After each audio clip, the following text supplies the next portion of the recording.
Bueno, lo vamos a ir leyendo y lo vamos a ir comentando. La incorporación al proceso capitalista de producción significó el ingreso de México al capitalismo dependiente, pues dada la carencia de recursos financieros y tecnológicos en esa época, fue necesario basarse en la inversión de capital y tecnología que los empresarios de países industrializados hicieron en México. Esta de alguna manera es una ventaja, ¿no? Porque cuando existe un país muy cerrado, pues no existe este intercambio y pues ya ahorita no lo podemos evitar, estamos globalizados y entonces pues la idea es que se busque este progreso para todos, que si hay una nueva tecnología, pues todos tengamos acceso a esa nueva tecnología. Ajá. Pero ¿qué pasaba? Pues no existían aquí los recursos, no existía ni el dinero ni la tecnología para lograr eso. Uh-huh. La etapa de crecimiento hacia adentro presenta en México tres momentos: la fase inicial, la fase de desarrollo estabilizador y la fase de agotamiento. Entonces empieza todo esto en el 38, bueno, del siglo pasado, 1968 al 54, la de desarrollo estabilizador del 55 al 70 y la del agotamiento del 70 al 80.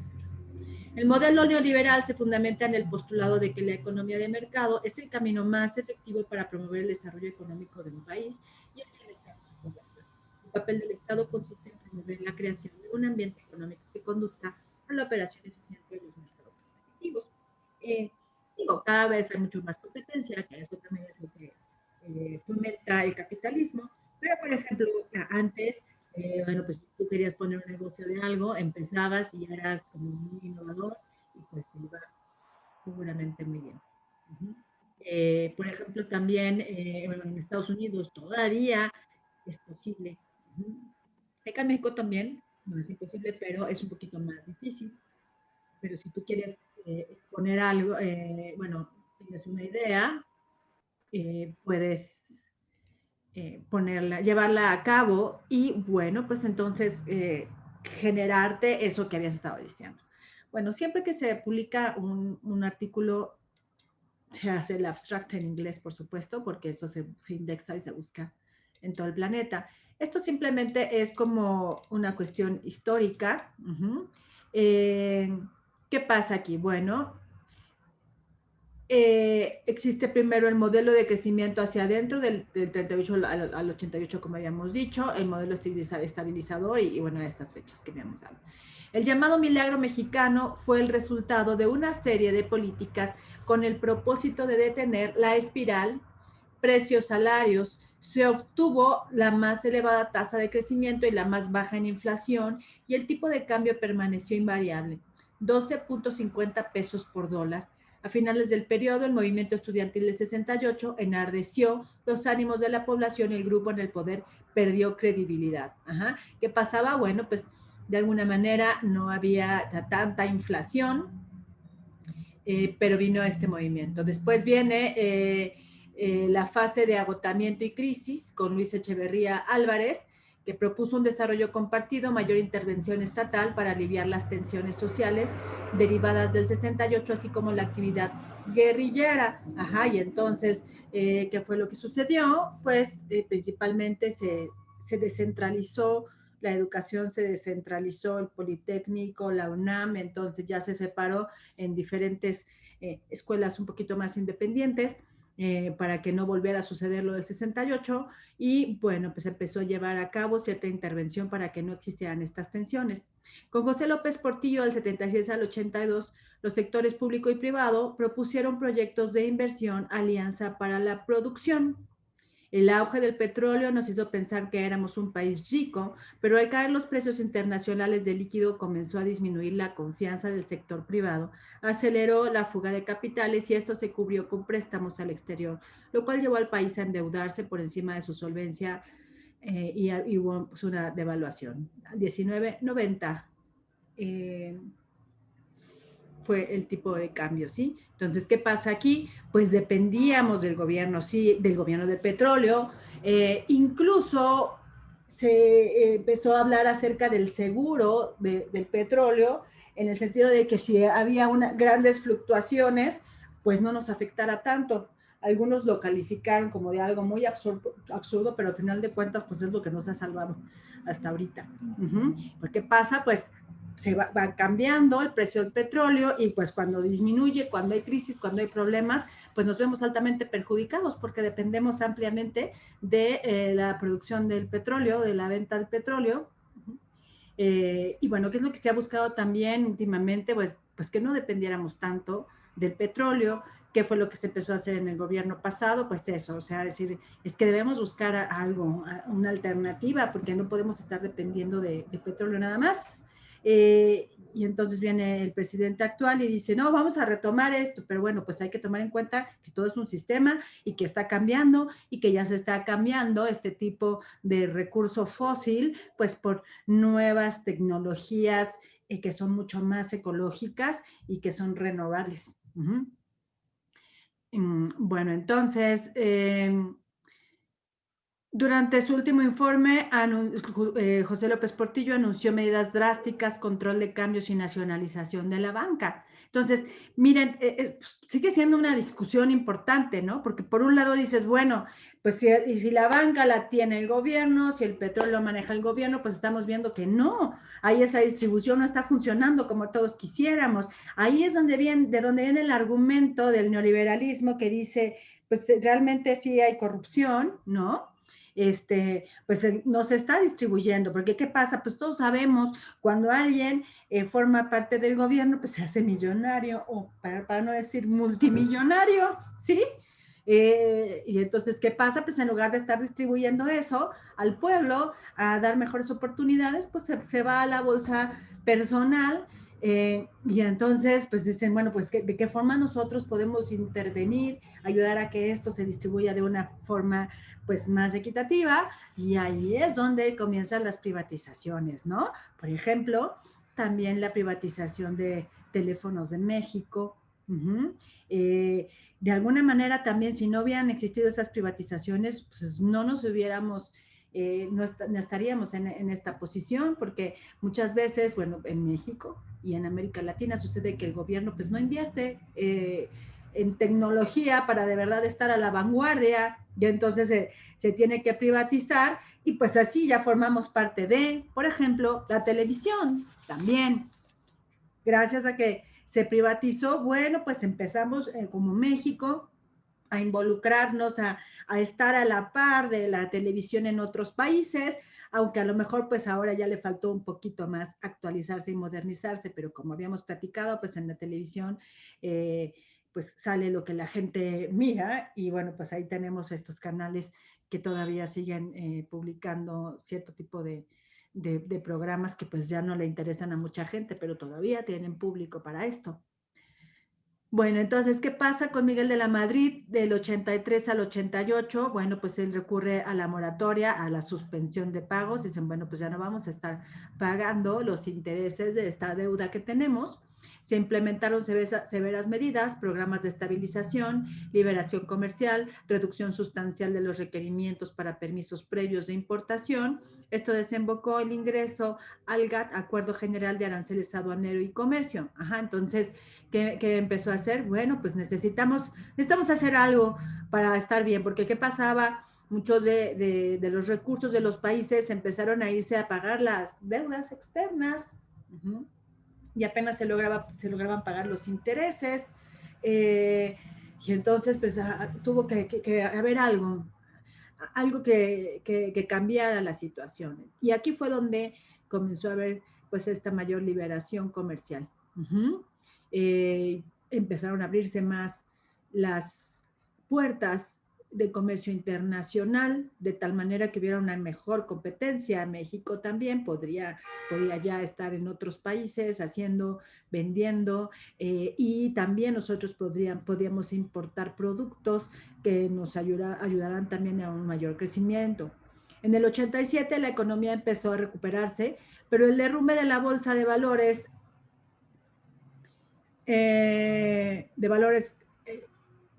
pero debido a esto el país volvió a estar en crisis. Para ello se firmó el Pacto de Solidaridad Económica firmado por los sectores empresarial, agrícola e industrial. Entonces, esto es lo que sucedió en el 87, ¿sí? ¿Qué pasa del 88 al 94? Bueno, pues comienza el modelo neoliberal, y con Carlos Salinas de Gortari, del 88 al 94, pues vamos a ver algunos cambios.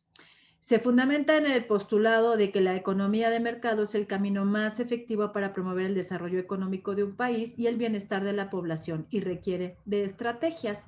Uh-huh. Punto número, bueno, esas son las estrategias, la liberación comercial entre naciones que promuevan la acometividad y la desregularización, es decir, de las trabas legales con las que el Estado limita la producción y el comercio. ¿Qué pasa aquí? Bueno, si yo soy un país que soy como muy proteccionista de la gente que vive aquí, digo, no, o sea, ¿cómo puede ser? Si yo importo algo de China, pues va a ser mucho más barato y voy a perjudicar aquí a mis compatriotas, entonces le voy a poner un arancel altísimo. Ajá. Y pues para que más o menos esté como a los precios. Pero bueno, ¿de qué se dice en el neoliberalismo? Pues es que eso no es justo. O sea, entonces que le echen ganas los que están aquí, que encuentren nuevas maneras, que encuentren nuevas tecnologías para estar compitiendo a nivel mundial. Ajá. Y eso pues es lo que da una mayor libertad y mayor apertura. Pues claro, hay muchas cosas por ahí involucradas, no es tan sencillo como parece, pero bueno, ¿por qué? Pues porque China, como sabemos, pues el gobierno apoya a los empresarios y entonces por eso tienen precios muchísimo más bajos, además de que hay muchas veces explotación de las personas. Uh-huh. La liberación económica se llevó a cabo con el programa de estabilización económica con dos propósitos: propiciar la estabilidad de precios y fomentar la competitividad de la industria nacional. Fíjense que por esta época, bueno, pues empezaron a existir algunos programas donde si tú como empresa pues desarrollabas tecnología, el gobierno te daba un apoyo, invertía y era, ya no tenías que tú regresar ese dinero, no tenías que pagarlo, sino que tú presentabas un producto y bueno, pues ya, o a lo mejor pagabas algo mínimo, un porcentaje, no el total de lo que te había sido prestado. ¿Con qué objetivo era esto? Bueno, pues con el objetivo de sustituir importaciones, o sea, que aquí se desarrollara tecnología, que se desarrollaran productos innovadores, que se desarrollaran sistemas de producción y se incentivara este mayor desarrollo para, pues, tener una mayor competitividad de la industria y del conocimiento. Y se empiezan a crear diferentes fondos y bueno, pues apoyos. Para ello se creó el programa Pacto para la Estabilidad y el Crecimiento. Tuvo lugar la reforma monetaria que por decreto presidencial a partir de enero del 93, a partir de esa fecha se suprimieron 3 ceros a los billetes y monedas. Uh-huh. En 1990 el gobierno anunció la privatización de la banca y la búsqueda de un tratado, el TLSA, Telecán. Uh-huh. En el último año del sexenio fue un periodo de graves conflictos sociopolíticos. En Chiapas estalló la rebelión del Ejército Zapatista de Liberación Nacional, que bueno, pues tenía originalmente, pues era muy noble todo esto de lo que estaba haciendo el subcomandante Marcos, pero bueno, pues después salieron algunos trapitos al sol y algunas cosas.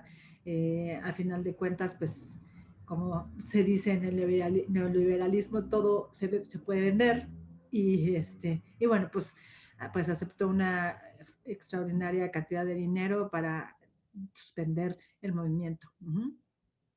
Y bueno, a lo mejor no le quedaba de otra. A lo mejor de otra manera lo hubieran asesinado. Uh-huh. ¿Qué pasa del 94 al 2000? Ernesto Zedillo. Con el gobierno de Ernesto Zedillo, pues hay una crisis más severa, tuvo repercusiones en la población mexicana, sobrevaluación del peso en relación al dólar, insuficiencia del ahorro interno, pues entonces, pues ya le tocó aquí, pues le tocaron una serie de problemas, insuficiencia del ahorro interno, aumento de la cartera vencida de los bancos debido al aumento de la tasa de interés, suben los intereses, la gente no puede seguir pagando más al banco, ante el inminente peligro de que la crisis se extendiera, el presidente de los Estados Unidos dirigió un paquete de rescate internacional. Ajá, entonces se hace este rescate para negociar las líneas de crédito a largo plazo.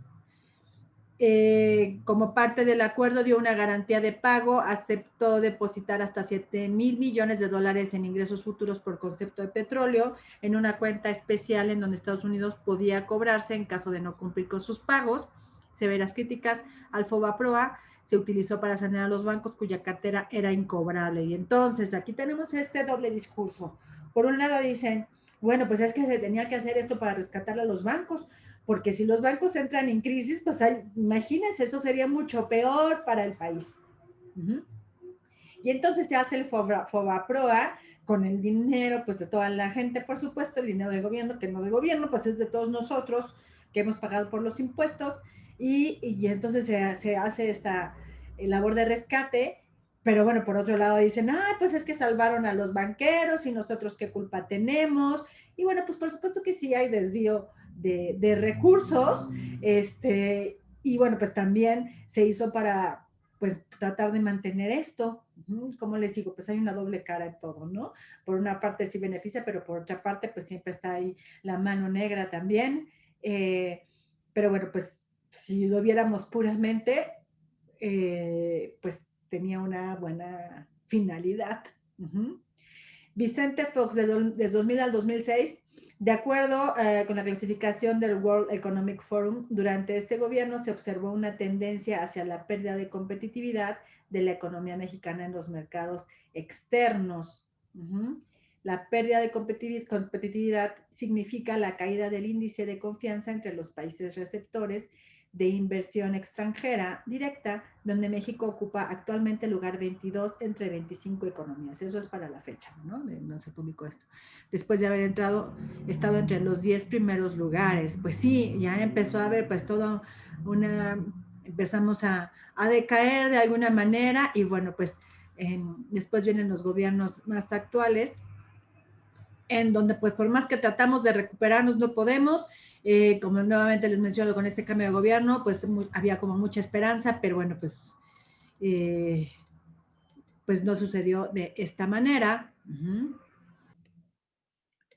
Bueno, continuando con esta parte del capitalismo en México y de este desarrollo económico, pues vamos a leer este artículo que se llama Interpretaciones sobre el desarrollo económico de México en el siglo XX. Pues este es del 2012, pero bueno, se está haciendo sobre el desarrollo económico del siglo XX, del siglo anterior.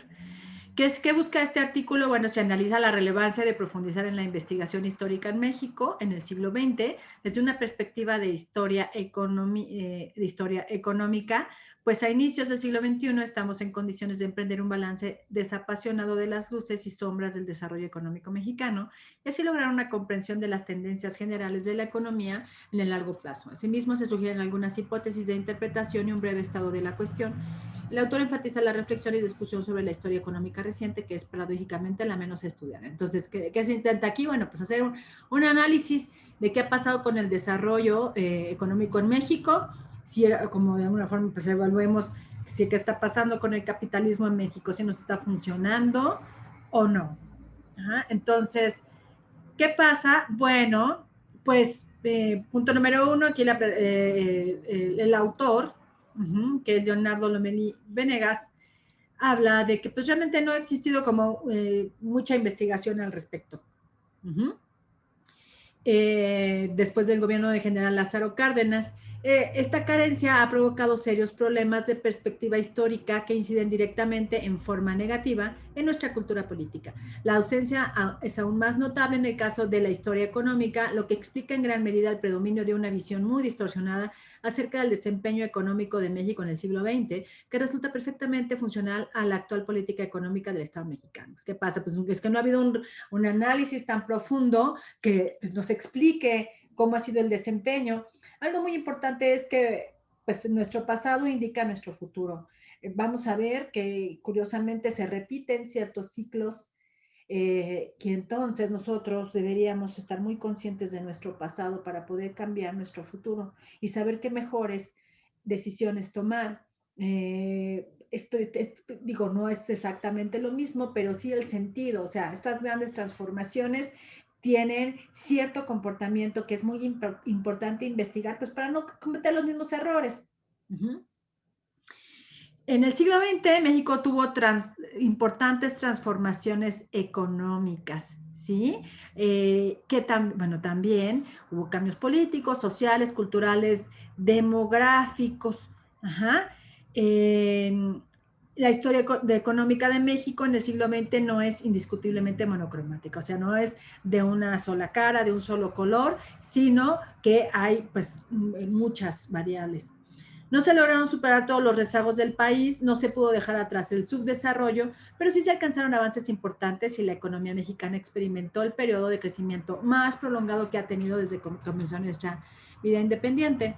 En los inicios del siglo XXI y con las conmemoraciones del bicentenario del comienzo de la Guerra de Independencia y del centenario de la Revolución Mexicana, aún recientes, estamos en condiciones de emprender un balance desapasionado de las luces y las sombras del desarrollo económico de México en el siglo XX. Se trata de una tarea necesaria para poder situar en perspectiva histórica nuestros problemas económicos actuales e identificar los obstáculos a nuestro desarrollo económico. ¿Sí? Entonces se puede llevar a cabo este análisis. Bueno, aquí lo que se está buscando es ver qué sucede con todo esto, ¿no?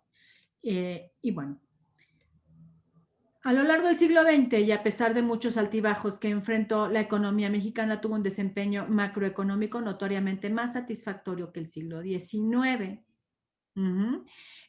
Varios periodos de crecimiento lento, por ejemplo, que sucedió en el siglo XIX, con otros de prolongado estancamiento o de abierta recesión. A pesar de la falta de indicadores completos sobre estos años, la historia económica del periodo se ha ido escribiendo lentamente y ya contamos con interpretaciones en conjunto que corroboran la tesis de estancamiento económico de México durante el primer medio siglo de vida independiente. A partir del triunfo de la República y sobre todo del ascenso al poder del general Porfirio Díaz a finales del 1876, se inició un periodo de crecimiento que en gran medida se basó en la reinserción de México en la economía internacional, en la disminución de los costos de transporte y en el desarrollo del sistema financiero, que permitió reducir el costo del crédito hasta ese momento excesivamente encarecido por la actividad de los egiotistas. El régimen de Porfirio Díaz realizó inversiones importantes en infraestructura de comunicaciones y obras públicas que contribuyeron al desarrollo de nuevas regiones y sectores productivos y cambiaron el mapa de la población y las actividades económicas de la República. La aparición de nuevos grupos económicos en los que tenía una participación importante y en muchos sectores hegemónica el capital extranjero, fue otro factor inédito en el desarrollo de la economía mexicana. Bueno, pues en general de que nos está hablando aquí, de que Porfirio Díaz pues realizó inversiones importantes. Es muy importante que el gobierno siempre invierta en el país, que invierta en construcción, que invierta en infraestructura, porque pues es un gran motor de la economía. ¿Qué pasó, por ejemplo, con el gobierno actual? Pues que pasó un año y nada, todo estaba detenido, quedaron súper endeudados con un chorro de empresarios, millones y millones de pesos que dijeron, pues ya no pagamos, somos otro gobierno, pues hasta luego. Y todavía antes, aunque pues un poquito con mano negra, por supuesto, pues había licitaciones, ahora todo es asignación directa, y pues hay poca inversión, hay inversión nada más en estos proyectos que son los que lo ayudaron a postularse. Pero pues eso ha deprimido muchísimo la economía en México, porque cuando el gobierno invierte, todo se mueve, hay dinero que está circulando. Y cuando no, pues vemos la situación actual.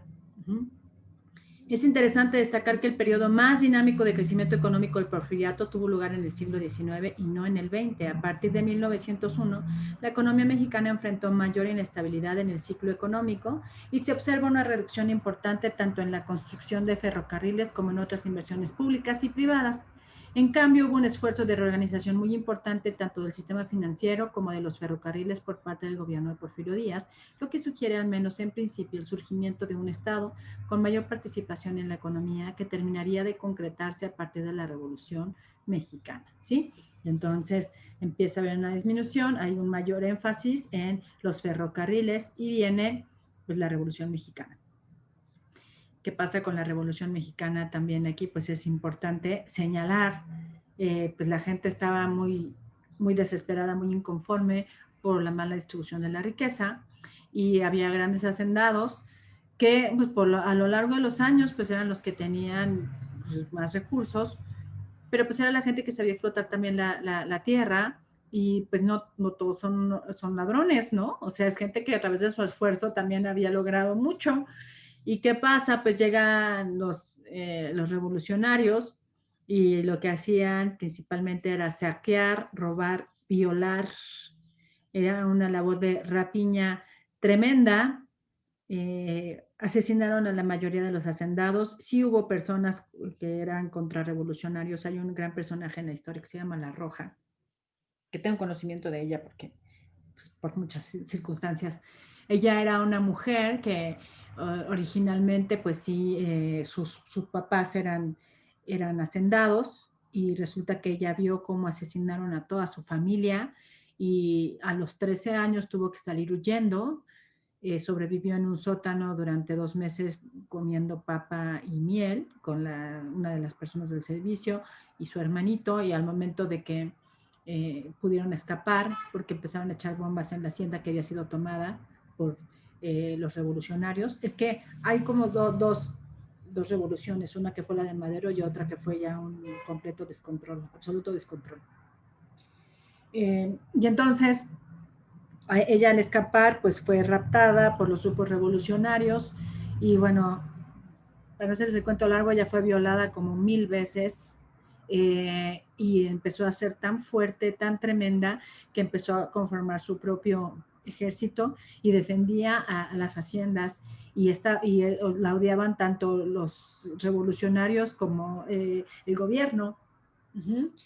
Porque pues también era completamente injusto lo que hacían con muchas personas, ¿no? Por el simple hecho de que eran personas que les iba bien, entonces ya eran enemigos y había que violar y asesinar, ¿sí me explico? Entonces digo, tampoco hay que irnos por este extremo. Y el caso es que ya una vez que se empezaron a repartir las tierras, pues empezó muchísima pobreza en el país. ¿Por qué? Pues que pues muchas de las personas que tenían esas tierras pues no sabían cómo trabajarla. Ajá, no supieron qué hacer, se abandonaban, no sabían, o sea, fue un completo descontrol. eh, y bueno, pues aquí lo ideal hubiera sido que hubiera sido equilibrado, ¿no? Que a lo mejor se hubiera distribuido sin necesidad de haber hecho tanto vandalismo, y que se repartiera a personas que se tenían el conocimiento o no sé, de alguna otra manera. Uh-huh. Pero bueno, nuevamente nos encontramos con esta situación de que es importante que las personas que están organizando, que son los líderes, pues tengan conocimiento. Entonces, ¿qué pasa? Vamos a ver aquí en la Revolución Mexicana, pues no se estudió tanto. Aquellos que consideran que la revolución siguió viva después de la pacificación del país, porque todavía existe esta situación, ¿no? Porque aún cuando empezaron a tomar el gobierno, cuando ya empezó a haber estos gobiernos pues revolucionarios, digamos, pues entre ellos no se mataban, entonces como se querían dividir el país entre varios, entonces dijeron, pues tú gobiernas este periodo, tú estos años, y entre ellos pues había una serie de cosas y de traiciones, y bueno, pues así nos tocó hasta que se volviera a estabilizar. Decía Porfirio Díaz que él lo que temía y él lo que no quería era justamente que el gobierno estuviera en manos de personas ignorantes, porque en el momento que sucediera eso y que hubiera un completo descontrol, pues México se iba a ir para el suelo. Le va a costar mucho tiempo levantarse, y en eso estamos todavía tratando de levantarnos. Ajá, por supuesto, tampoco justifico esa represión tan absoluta que él llevaba a cabo, pero bueno, pues aquí estamos. ¿Qué pasa también aquí? Bueno, está hablando de esto, de que no hay tantos estudios, ¿ok? Se dice que no creció tanto durante ese periodo, y del 26 al 32 enfrentó problemas políticos y económicos muy severos que se vieron agravados por la crisis internacional que inició a fines del 29 con motivos de las guerras, ¿sí?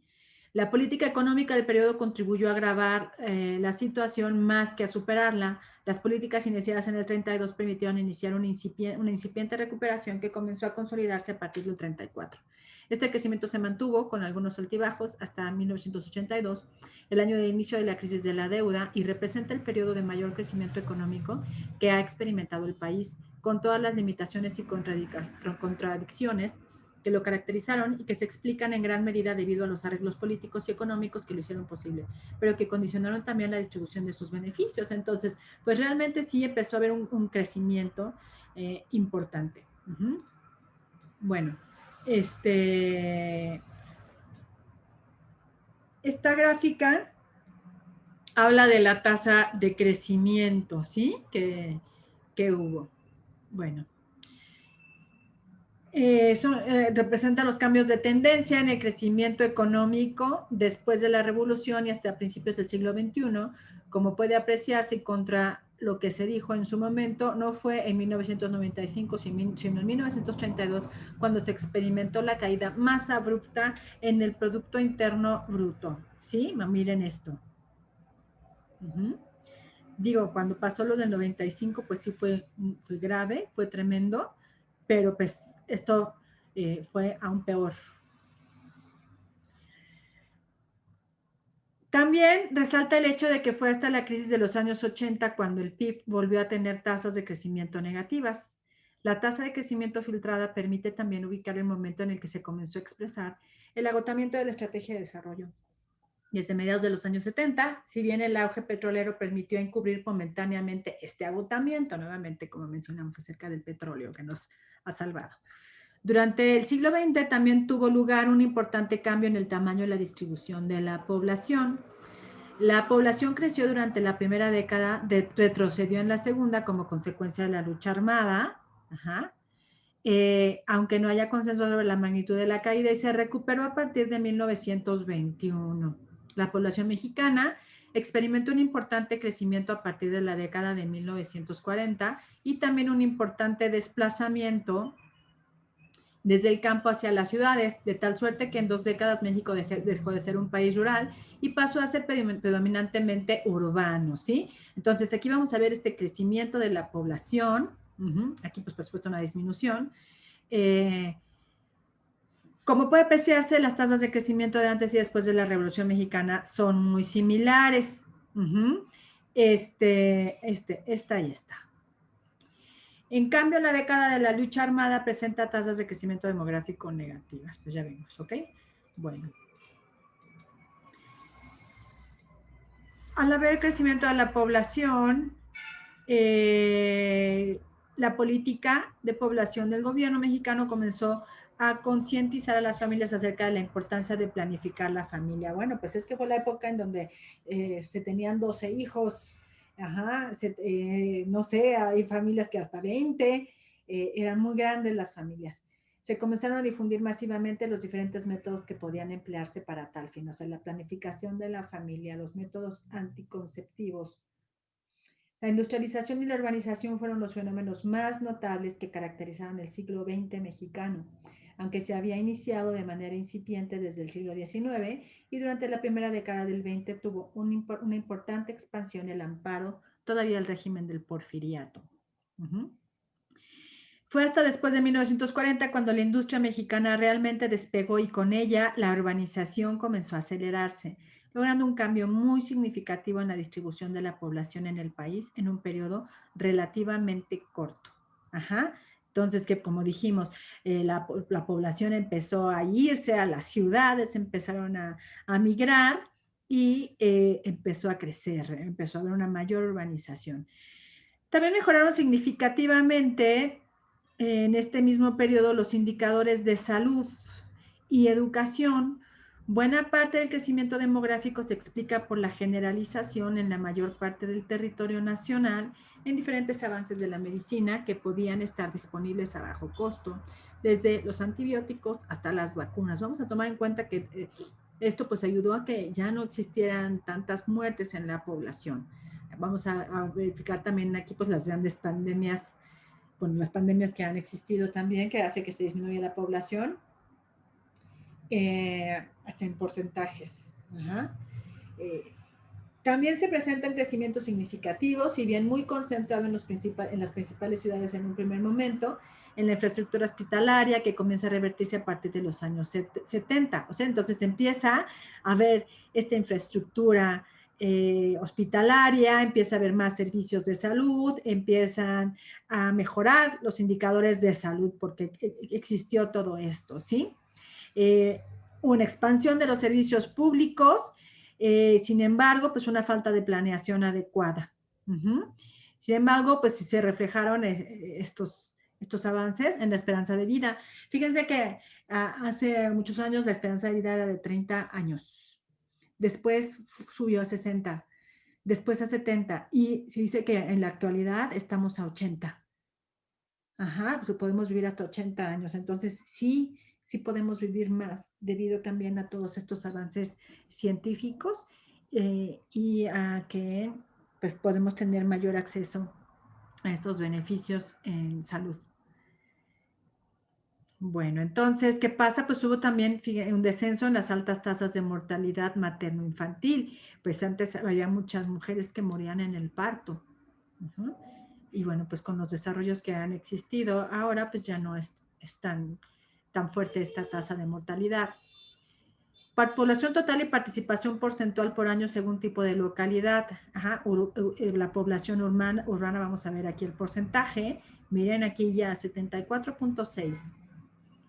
Y rural, pues fue decreciendo el porcentaje de la población rural.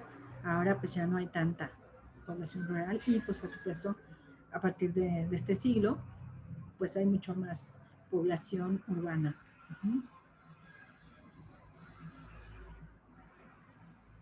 Bueno, entonces,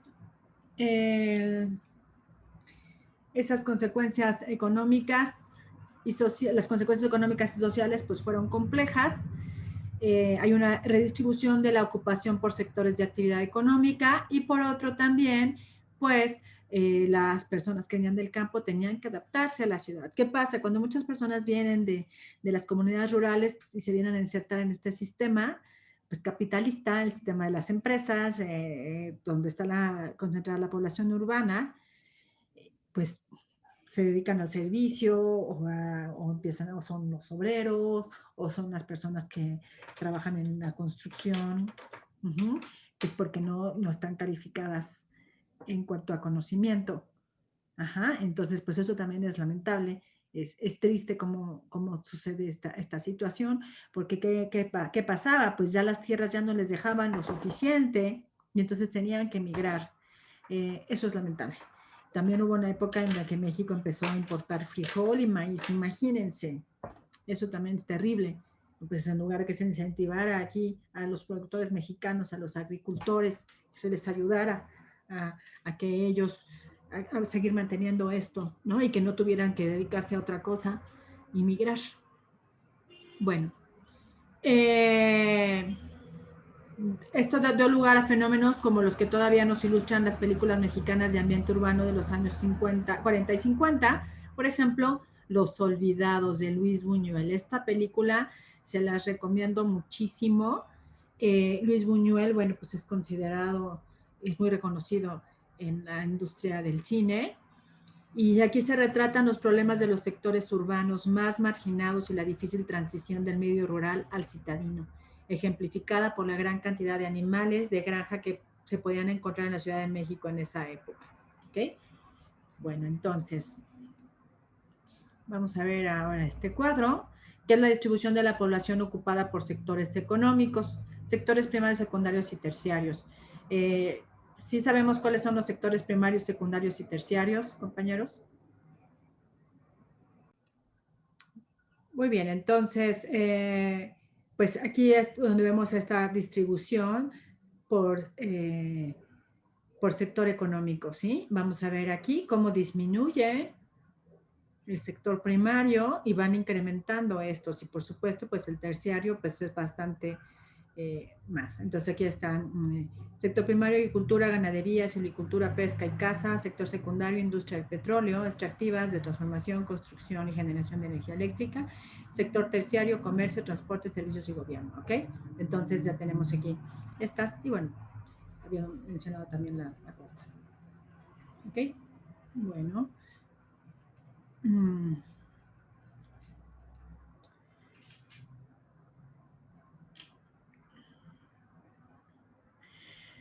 Como se puede apreciar en este cuadro, el crecimiento del sector terciario acompañó la rápida expansión de la industria y se aceleró a partir de la década de los 70, cuando el dinamismo del sector industrial comenzó a declinar. Por lo que respecta a la agricultura, si bien ha continuado expulsando población, sigue ocupando una proporción muy alta si nos comparamos no solo con países más desarrollados, sino con niveles de desarrollo similares al nuestro. ¿Ok? Bueno, entonces, pues en general el siglo XX se caracteriza como un periodo de gran transformación, pero también como el siglo de los procesos truncos, una industrialización trunca, como diría Fernando Frank Silver, una reforma agraria que repartió tierras de diversas calidades, pero no pudo dar el salto tecnológico que se requería para consolidar una agricultura intensiva en capital y no extensiva en superficie cultivada. O sea, ese fue el problema, como les digo, no había tecnología, no había conocimiento, no se dio la infraestructura, no se pudo dar el salto tecnológico. La construcción de una red de protección social basada en el trabajo formal que quedó trunca cuando este perdió dinamismo y la informalidad ganó terreno. Pues sí, ahorita tenemos muchísimos comerciantes que pues, se han visto gravemente afectados por la situación actual de la pandemia. La creación de un Estado promotor que fue eficaz para impulsar cierto tipo de industrialización, pero no pudo hacer frente a todos los desequilibrios que esta generó, la persistente desigualdad que va de la mano de la fragilidad fiscal del Estado y que ilustra la poca disposición de las élites a un acuerdo social redistributivo, por señalar solo algunos de los procesos truncos del siglo XX. De ahí la importancia de analizar y discutir las interpretaciones sobre el desarrollo económico de México en este siglo de contrastes, ¿ok? Entonces, bueno, pues como idea general, observamos los avances que existieron durante todo este periodo, cómo se dio todo deprimido en la época de la revolución, cómo se incrementó la población urbana, los sectores económicos también fueron dirigiéndose hacia la industrialización. Sin embargo, pues hizo falta un mayor apoyo, ¿ok?